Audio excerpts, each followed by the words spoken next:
कल्पना करा, हं, एका उमेदवाराने अनेक महिने रात्रंदिवस अभ्यास करून एक खूप कठीण परीक्षा पास केलीये. हां, नक्कीच.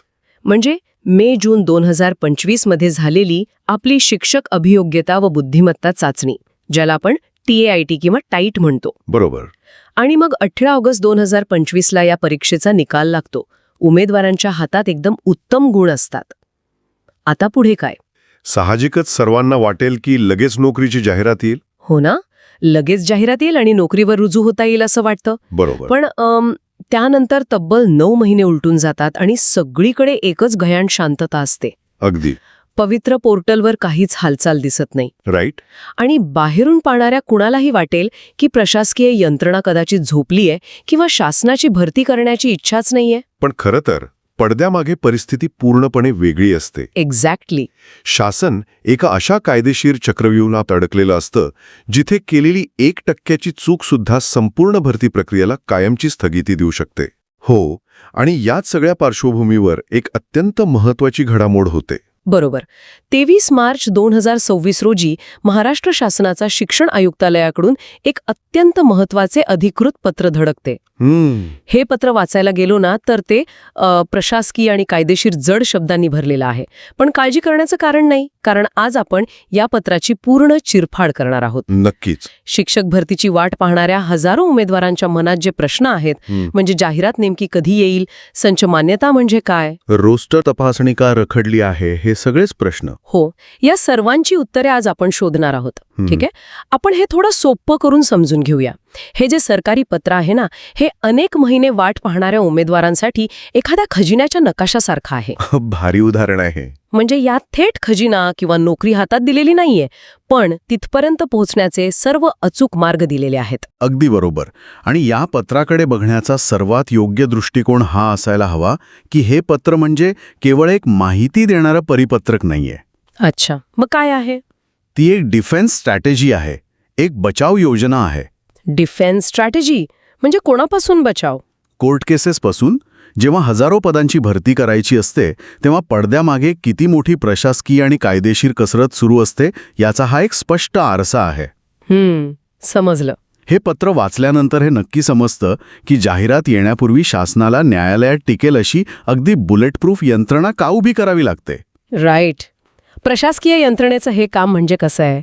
हजारो लोक नदीच्या एका तीरावर उभे आहेत आणि त्यांना पलीकडे जायचंय.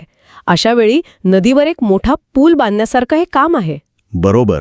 जोपर्यंत हा पूल 100% बांधून पूर्ण होत नाही आणि त्याची सुरक्षितता तपासली जात नाही, तोपर्यंत प्रशासनाला तो पूल लोकांसाठी खुला करता येत नाही. अगदी तसंच आहे हे. बरं, या पत्रातील पहिला मोठा आणि जड शब्द आहे संच मान्यता. पत्रात स्पष्ट लिहिलंय की ही भरती प्रक्रिया शैक्षणिक वर्ष 2025-26च्या संच मान्यतेवर आधारित असेल. हो. आणि त्यात मे 2026 अखेरपर्यंत संभाव्य रिक्त होणारी पदे विचारात घेतली जाणार आहेत. आता मला सांगा, ही संच मान्यता नेमकी काय भानगड आहे? संच मान्यता म्हणजे साध्या भाषेत सांगायचं तर हे एक मॅपिंग आहे किंवा अधिकृत मोजमाप. म्हणजे विद्यार्थ्यांचं मोजमाप. हो. एखाद्या शाळेत विद्यार्थी संख्या नेमकी किती आहे आणि शासनाच्या नियमानुसार त्या विद्यार्थी संख्येच्या प्रमाणात तिथे किती शिक्षक असणं कायदेशीररित्या आवश्यक आहे याचं ते गणित असतं. अच्छा, म्हणजे एका वर्गात किती मुलं आहेत त्यानुसार शिक्षक. अगदी. उदाहरणार्थ, जर एखाद्या गावात एका शाळेत 100 विद्यार्थी असतील आणि नियमानुसार तिथे 3 शिक्षक हवे असतील तर शासनाला याची नोंद ठेवावी लागते. जेव्हा आपण 2025-26 ची संच मान्यता म्हणतो तेव्हा शासन संपूर्ण राज्यातील हजारो शाळांमधील लाखो विद्यार्थ्यांची अगदी अचूक मोजदाद करून शिक्षकांची गरज निश्चित करत आहे. ओके, हे एखाद्या मोठ्या सुपरमार्केटमधील इन्व्हेंटरी मोजण्यासारखं आहे. एक्झॅक्टली. जोपर्यंत गोदामात किती वस्तू आहेत हे 100% मोजून होत नाही, तोपर्यंत तुम्ही सेलची जाहिरात लावू शकत नाही. बरोबर. आणि यात एक अत्यंत सकारात्मक बाब म्हणजे प्रशासनाने मे 2026 पर्यंत जे शिक्षक वयोमानानुसार निवृत्त होणार आहेत त्यांच्या जागाही यात आधीच गृहीत धरल्या आहेत. अरे वा, याचा अर्थ जाहिरात अधिक व्यापक बनेल आणि जास्तीत जास्त जागा उपलब्ध होतील. हो, उमेदवारांसाठी ही खूप चांगली बातमी आहे. पण पत्रातील आकडेवारीनुसार आजच्या घडीला या संचमान्यतेचं काम 90% अधिक पूर्ण झाले आहे. उर्वरित त्रुटी दूर करून ते 100% पूर्ण करण्याचे सक्त आदेश शिक्षण आयुक्तांनी दिलेत. हो, पत्रात तसे स्पष्ट म्हटले. आता मला इथे एक मोठा प्रश्न पडतो. जर 90% पूल बांधून तयार आहे, म्हणजे गोदामातील 90% इन्व्हेंटरी मोजून झालीये, बरोबर. तर उरलेल्या 10%साठी संपूर्ण प्रक्रियेला ब्रेक का लावायचा? हा खूप साहजिक प्रश्न आहे. म्हणजे 90% जागांवर आधी जाहिरात का काढता येत नाही? उरलेल्या 10%साठी का थांबायचं? इथेच प्रशासकीय प्रक्रियेतील 90% आणि 100% यातील फरकाचं गांभीर्य समजून घ्यावं लागतं. तो 10%चा फरक म्हणजे किरकोळ आकडा नसून शेकडो शाळा आणि हजारो विद्यार्थ्यांचं भवितव्य असू शकतं. अच्छा, म्हणजे कसं? समजा शासनाने घाईघाईत 90% डेटाच्या आधारावर जाहिरात प्रसिद्ध केली. उमेदवार त्या 90% जागांनुसार आपले पसंतीक्रम किंवा प्रेफरन्सेस लॉक करतील. बरोबर. पण नंतर उरलेल्या 10% डेटाचे काम पूर्ण झाल्यावर असं लक्षात आलं की एखाद्या विशिष्ट जिल्ह्यात किंवा विशिष्ट विषयासाठी आणखी 500 जागा रिक्तायत. अरे बापरे, मग आधी फॉर्म भरलेल्यांचं काय? तोच तर प्रॉब्लेम आहे. ज्या उमेदवारांनी आधीच्या जाहिरातीनुसार पसंतीक्रम दिला आहे आणि ज्यांना कदाचित लांबच्या जिल्ह्यात पोस्टिंग मिळाली आहे, त्यांच्यावर हा थेट अन्याय ठरेल. हो ना, त्यांना वाटेल की जर या 500 जागा आधी दिसल्या असत्या तर मला माझ्या घराजवळ नोकरी मिळाली असती. आणि मग साहजिकच न्यायालयात याचिका दाखल होणार. राईट, म्हणजे कोर्ट केस. अगदी तेच. सरकारी भरतीत 1%ची घाई कायदेशीर प्रक्रियेत कशी अडकते याचं हे उत्तम उदाहरण आहे.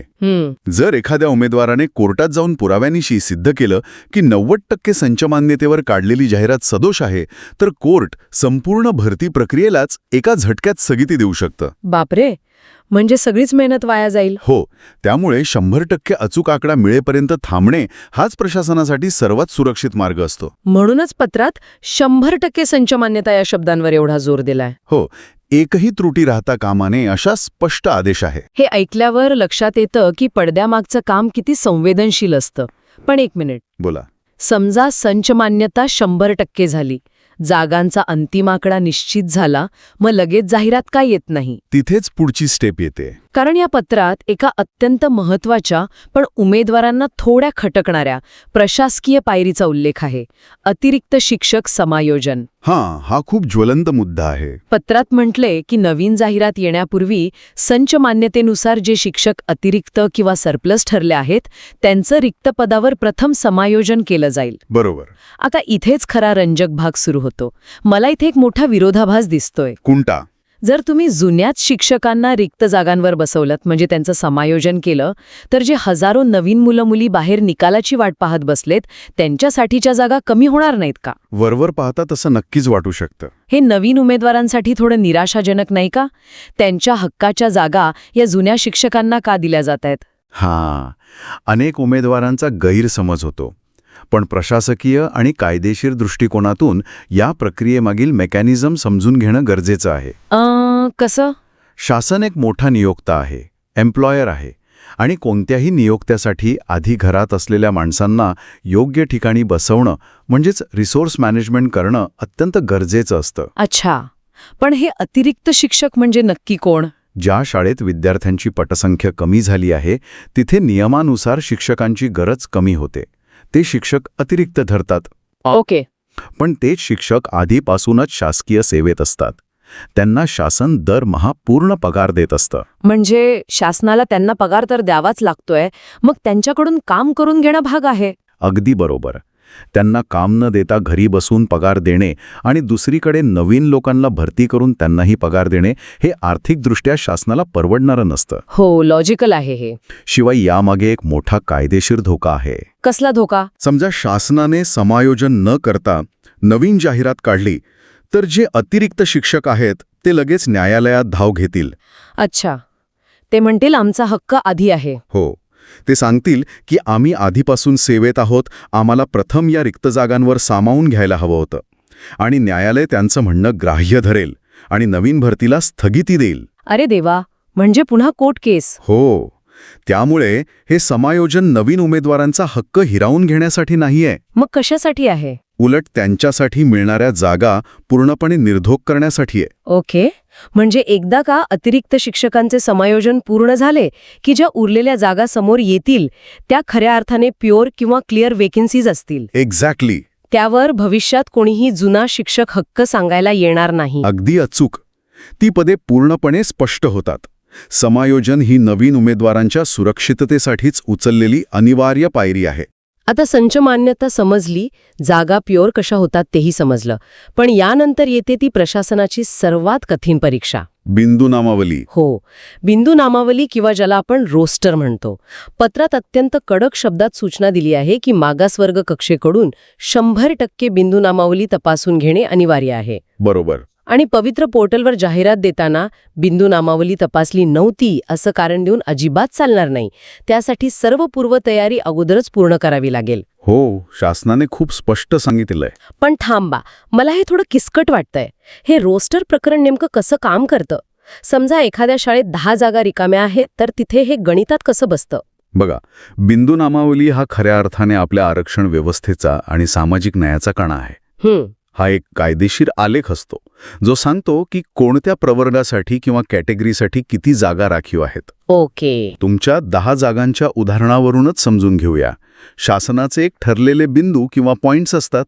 पहिला बिंदू अनुसूचित जातीसाठी म्हणजे SC, दुसरा अनुसूचित जमातीसाठी म्हणजे ST, तिसरा खुल्या प्रवर्गासाठी, असा एक क्रम ठरलेला असतो. अच्छा, असा सिक्वन्स असतो तर? हो. आता समजा त्या शाळेतील 10 जागांपैकी चौथी जागा ही कायदेशीररित्या इतर मागासवर्गासाठी म्हणजे OBC राखीव असायला हवी होती. पण रोस्टर तपासताना झालेल्या एका छोट्या चुकीमुळे ती जागा खुल्या प्रवर्गासाठी दाखवली गेली. बापरे, म्हणजे इथे थेट एका प्रवर्गाचा हक्क मारला गेला. होय. आणि याचा परिणाम काय होतो? जाहिरात प्रसिद्ध होते, खुल्या प्रवर्गातील उमेदवार तिथे अर्ज करतो. बरोबर. पण जेव्हा OBC प्रवर्गातील उमेदवारांच्या किंवा संघटनांच्या लक्षात येतं की त्यांच्या हक्काची एक जागा कमी झालीय, तेव्हा ते थेट न्यायालयात जातात. आणि परत एकदा भरती प्रक्रियेला ब्रेक. एक्झॅक्टली. पत्रातील भाषा जर काळजीपूर्वक वाचली तर त्यात स्पष्ट दिसतं की शासनाला कोणत्याही परिस्थितीत असा बॅकफायर नकोय. राईट. पूर्वी अनेकदा असं व्हायचं की जाहिरात यायची आणि नंतर लक्षात यायचं की अमुक एका प्रवर्गाच्या जागा चुकीच्या मोजल्या गेल्या आहेत. आणि मग त्यावर आंदोलने, तक्रारी आणि पुन्हा कोर्ट केसेस सुरू व्हायच्या. हो. म्हणूनच पत्रात स्पष्ट आदेश आहे की मागासवर्ग कक्षाकडून हे रोस्टर 100% तपासून घ्यायचं आहे. म्हणूनच पत्रात आणखी एक महत्वाची ओळ आहे की बिंदू नामावलीबाबत तक्रारी प्राप्त असल्यास त्यांची शहानिशा करूनच जाहिरात देण्याची कार्यवाही करावी. बरोबर. थोडक्यात सांगायचं तर जोपर्यंत कोणावरही अन्याय झालेला नाही, यावर शिक्कामोर्तब होत नाही, तोपर्यंत पोर्टलचे दरवाजे उघडणार नाहीत. अगदी बरोबर. ही सगळी पूर्वतयारी पूर्ण झाली तरच जाहिरात प्रसिद्ध झाल्यावर उमेदवारांना पवित्र पोर्टलवर अचूक माहिती दिसेल. म्हणजे उमेदवारांना विषयनिहाय आणि प्रवर्गनिहाय रिक्त पदे स्पष्ट दिसतील. हो. यामुळे जाहिरात प्रसिद्ध झाल्यावर उमेदवारांना पसंतीक्रम किंवा प्रेफरन्सेस देण्यासाठी पुरेसा वेळ मिळेल आणि त्यांचा कोणताही गोंधळ उडणार नाही. अरे निवडणार कोण? खासगी संस्थांचा मुद्दा. हो. इथेच शासनाचा आणि खासगी शिक्षण संस्थांचा अधिकार क्षेत्रातला एक मोठा पेच निर्माण होतो. पत्रात खासगी शाळांच्या संदर्भात एक अतिशय रंजक मुद्दा नमूद आहे. हो, 2 पर्याय दिले आहेत. राईट. खासगी शिक्षण संस्थांमध्ये निवडीचे 2 पर्याय उपलब्ध असतील. एक म्हणजे मुलाखतीशिवाय, म्हणजे फक्त गुणवत्तेनुसार, आणि दुसरा म्हणजे मुलाखतीसह. बरोबर. हे उमेदवारांसाठी एखाद्या बुद्धिबळाच्या खेळासारखं वाटतंय मला. बुद्धिबळाचा खेळ? ते कसं काय? कारण बघा ना, समजा एका उमेदवाराला TIT मध्ये मध्यम गुण आहेत. तो मुलाखतीसह हा पर्याय निवडतो. इथे एका जागेसाठी एकाच 3 किंवा एकाच 10 या प्रमाणात उमेदवारांना मुलाखतीसाठी पाठवलं जातं. तो एक मोठा जुगार खेळतो या आशेवर की त्याचं शिकवण्याचं कौशल्य आणि सादरीकरण एवढं उत्तम असेल की तो कमी गुण असूनही मुलाखतीत बाजी मारेल. अगदी बरोबर. आणि दुसरीकडे ज्या उमेदवाराला स्वतःच्या टॅटमधील गुणांवर प्रचंड विश्वास आहे, तो कोणताही धोका न पत्करता मुलाखतीशिवाय या सुरक्षित पर्यायावर लक्ष केंद्रित करेल, जिथे थेट मेरिटनुसार निवड होते. हो. म्हणजे गुणवत्तेवर विश्वास ठेवावा की मुलाखतीचा पर्याय निवडावा यात गोंधळ उडणार नाही का? जर आपण हे मोठ्या चित्राशी जोडलं तर लक्षात येईल की शासनाने इथे एका मोठ्या कायदेशीर आणि व्यावहारिक समस्येवर तोडगा काढला आहे. कसा? एका बाजूला पवित्र पोर्टलमुळे संपूर्ण प्रक्रियेत पारदर्शकता आली आहे, पण दुसऱ्या बाजूला खासगी संस्थांना त्यांच्या गरजेनुसार शिक्षक निवडण्याची मुभा कशी मिळते हे यातून स्पष्ट होतं. अच्छा, म्हणजे शासनाने संस्थांना पारदर्शकतेच्या चौकटीत राहून स्वायत्तता दिली आहे. हो, ज्या संस्था मुलाखतीसह पर्याय निवडतात तिथे उमेदवाराचं प्रत्यक्ष शिकवण्याचं कौशल्य पारखलं जातं. या दोन्ही पर्यायांमुळे गुणवत्ता आणि प्रत्यक्ष कौशल्य या दोन्ही गोष्टींचा समतोल राखला जातो. राईट. आत्तापर्यंत आपण ज्या नियमांची चर्चा केली ते सर्वसाधारणपणे संपूर्ण राज्यासाठी लागू होतात, पण भौगोलिक परिस्थिती बदलली की गणिते कशी बदलतात हे या पत्राच्या पुढच्या भागात पाहायला मिळतं. पेसा क्षेत्राचा मुद्दा. हो, पत्रातील आणखी एक अत्यंत संवेदनशील आणि महत्त्वाचा भाग म्हणजे पेसा, म्हणजे PESA क्षेत्र आणि आदिवासी जिल्ह्यांमधील भरतीबाबतचे निर्देश. बरोबर. पेसा क्षेत्रातील पदभरतीबाबत सर्वोच्च न्यायालयाचे निर्णय जे 6 ऑक्टोबर 2025 आणि 17 नोव्हेंबर 2025 रोजी आले होते आणि शासनाच्या 11 फेब्रुवारी 2026च्या मार्गदर्शक सूचनांचा संदर्भ या पत्रात दिलाय. हो. त्यानुसार पेसा क्षेत्रातील 17 संवर्गातील पदभरती होणार आहे. हे नक्की काय आहे? पेसा क्षेत्राचा मुद्दा हा केवळ प्रशासकीय नाही, तो थेट आपल्या देशाच्या सामाजिक जडणघडणीशी जोडलेला आहे. आदिवासी बहुल भागात, तिथल्या दुर्गम वाड्या वस्त्यांवर, तिथल्याच स्थानिक उमेदवारांना रोजगार मिळावा हा उद्देश असतो. अच्छा. आणि तिथल्या विद्यार्थ्यांना त्यांच्याच संस्कृतीची जाण असलेल्या, त्यांचीच बोलीभाषा समजणाऱ्या शिक्षकांकडून शिक्षण मिळावे हा यामागचा मूळ उद्देश आहे. राईट. सर्वोच्च न्यायालयाचे निर्णय हे सुनिश्चित करतात की ह्या प्रक्रियेत घटनेच्या मूळ चौकटीला धक्का न लावता ही विशेष भरती व्हावी. म्हणजे हा केवळ एकतपदे भरण्याचा विषय नाही, तर तो समाजातील वंचित घटकांना मुख्य प्रवाहात आणण्याचा मार्ग आहे. नक्कीच. याच संदर्भात पत्रात 8 आदिवासी जिल्ह्यांचाही विशेष उल्लेख आहे. नाशिक, धुळे, नंदुरबार, पालघर, यवतमाळ, रायगड, चंद्रपूर आणि गडचिरोली. बरोबर. या जिल्ह्यांसाठी 29 जुलै 2025च्या शासन निर्णयानुसार सुधारित आरक्षण आणि बिंदू नामावली लागू राहील असं पत्रात म्हटलंय. आता हे सुधारित आरक्षण म्हणजे नेमकं काय? हा खूप महत्त्वाचा तांत्रिक मुद्दा आहे. या 8 जिल्ह्यांची भौगोलिक आणि सामाजिक रचना उर्वरित महाराष्ट्रापेक्षा पूर्णपणे वेगळी आहे. जर संपूर्ण राज्यासाठी एकच सरसकट रोस्टर लावलं तर कदाचित तिथल्या स्थानिक आदिवासी उमेदवारांना पुरेसं प्रतिनिधित्व मिळणार नाही. अच्छा, म्हणून वेगळे नियम. हो, त्यामुळे तिथे सुधारित आरक्षण लागू केलं जातं. याचा अर्थ तिथल्या लोकसंख्येच्या प्रमाणानुसार अनुसूचित जमाती किंवा इतर स्थानिक प्रवर्गांसाठी असलेल्या बिंदूंची टक्केवारी वेगळी असते. हे पुन्हा मगाशी आपण चर्चा केलेल्या रोस्टरच्या अचूकतेशी जोडलेले. अगदी. जेव्हा राज्याची एकत्र जाहिरात निघते तेव्हा या 8 जिल्ह्यांचा डेटा वेगळा आणि अत्यंत अचूक असावा लागतो. राईट. खरोखर एका साध्या वाटणाऱ्या सरकारी पत्रामागे कायद्याचा, प्रशासनाचा आणि समाजाच्या विविध घटकांचा समतोल राखण्याची किती मोठी कसरत सुरू असते हे यातून स्पष्ट होतं. होय. आजच्या या सखोल चर्चेतून आपण उलगडलेल्या सर्व महत्त्वाच्या मुद्द्यांची थोडक्यात उजळणी करूया. जाहिरात नेमकी कधी येईल? तर जेव्हा सर्व प्रक्रिया 100% पूर्ण होईल तेव्हा. बरोबर. संच मान्यता, अतिरिक्त शिक्षकांचे समायोजन आणि रोस्टर तपासणी पूर्ण झाल्यावरच. राईट. ही भरती 2025-26च्या संच मान्यतेवर आधारित असेल आणि मे 2026 पर्यंतच्या जागा यात असतील. हो. त्यामुळे उमेदवारांनी केवळ पवित्र पोर्टलवरील जाहिरातीची वाट न पाहता प्रशासकीय स्तरावर सुरू असलेल्या या प्रक्रियेचं गांभीर्य समजून घ्यावे. नक्कीच. माहितीवर आधारित राहिल्याने योग्य पसंतीक्रम निवडताना गोंधळ उडणार नाही. अगदी बरोबर. आजच्या या सखोल चर्चेच्या अगदी शेवटी आपण एका विचार करायला लावणाऱ्या प्रश्नाकडे वळूया. आज आपण पाहिलं की प्रशासकीय पातळीवर 100% अचूकता, रोस्टर तपासणी आणि अतिरिक्त शिक्षकांचे समायोजन करणे हे कायदेशीरदृष्ट्या अत्यंत योग्य आहे. हो, तसं करावंच लागतं. पण या त्रुटीरहित आणि परफेक्ट सिस्टमच्या आग्रहापायी भरती प्रक्रियेला लागणारा वेळ पाहता एक प्रश्न नक्की उभा राहतो. कोणता प्रश्न? सिस्टम परफेक्ट करण्याच्या या शर्यतीत ज्या शाळांमध्ये शिक्षकच नाहीत तिथे शिक्षकांविना शिकणारे विद्यार्थी अनवधानाने या प्रशासकीय दिरंगाईची किंमत तर मोजत नाहीत ना. विचार करा. खूपच गंभीर मुद्दा आहे हा. या सखोल चर्चेत सहभागी झाल्याबद्दल आणि हे क्लिष्ट विषय इतक्या सोप्या भाषेत समजावून सांगितल्याबद्दल खूप खूप धन्यवाद. धन्यवाद.